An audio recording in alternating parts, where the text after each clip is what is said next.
Friends, இன்றைக்கி நம்ம எலுமிச்சை ஒரு கழுவி பண்ணுறதுன்னு பார்ப்போம்.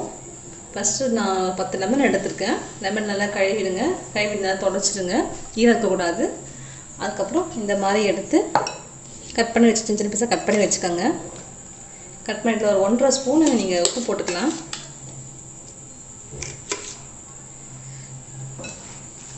போட்டு நல்லா ஊற வச்சுருங்க. ஒரு 2 days நல்லா ஊறட்டும். அப்போ அந்த உப்பெல்லாம் ஊறி மேலே அப்படியே வரும். அதுலேயும் கைப்படாமல் ஒரு ஓரமாக எடுத்து வச்சுருவோம். 2 days கழித்து இப்படி பண்ணுறதை நம்ம பார்ப்போம். போட்டு தனியாக நம்ம வச்சிடலாம். அப்புறம் என்ன பண்ணுறதுன்னு பார்ப்போம். ஹாய் ஃப்ரெண்ட்ஸ், நம்ம லெமனும் ஒரு கரெக்டாக எப்படி பண்ணுறதுன்னு பார்த்தோம்.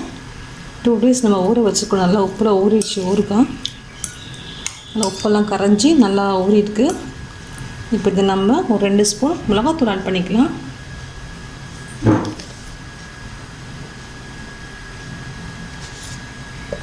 ஒன்றரை ஸ்பூன் போட்டுக்கோங்க. உங்கள் காரத்துக்கு ஏற்ற மாதிரி போட்டுக்கோங்க.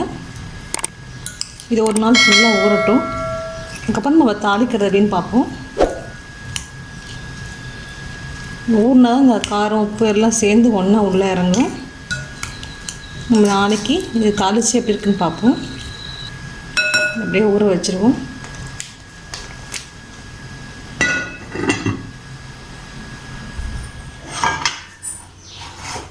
நம்ம எலுமிச்சை ஊறுகாய் நல்லா ரெடி ஆகிடுச்சு. நல்லா ஊற வச்சு நம்ம இன்றைக்கி தாளிச்சிடுவோம்.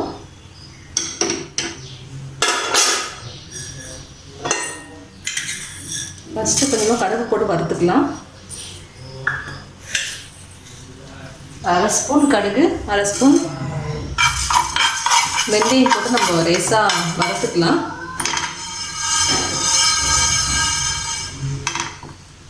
நான் ஏற்கனவே வறுத்து பொடிச்சு வச்சுருக்கேன். நீங்கள் கொஞ்சமாக வறுத்தீங்கன்னா மிக்ஸியில் பொடிக்க முடியாது. நான் உங்களுக்கு இது காமிக்கிறதுக்காக நான் போட்டிருக்கேன். லேசாக செவந்தோடனே நம்ம எடுத்துருவோம்.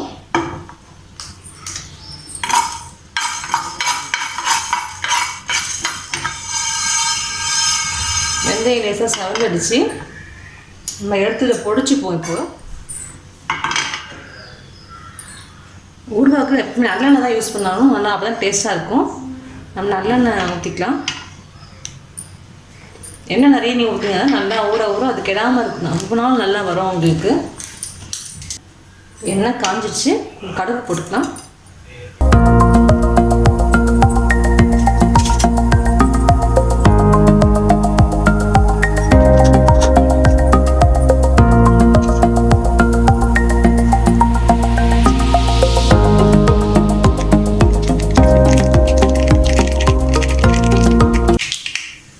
கருவேப்பிலை போட்டுக்கலாம்.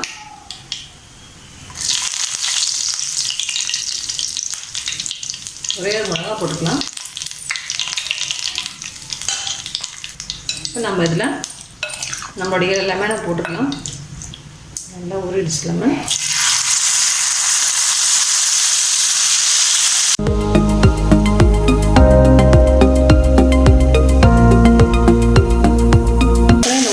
மிளகாத்தூள்லாம் போட்டுப்போம். அதனால நம்ம வேறு எதுவும் போட வேண்டாம். கொஞ்சமாக நம்ம பெருங்காயத்தூள் ஆட் பண்ணிக்கலாம்.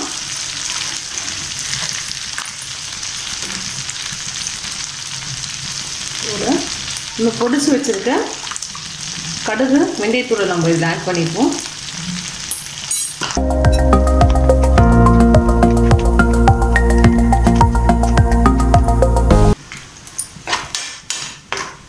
மசாலா நல்லா உள்ளே இறங்கட்டும். ஒரு 2 நிமிஷம் நம்ம அப்படியே வைப்போம்.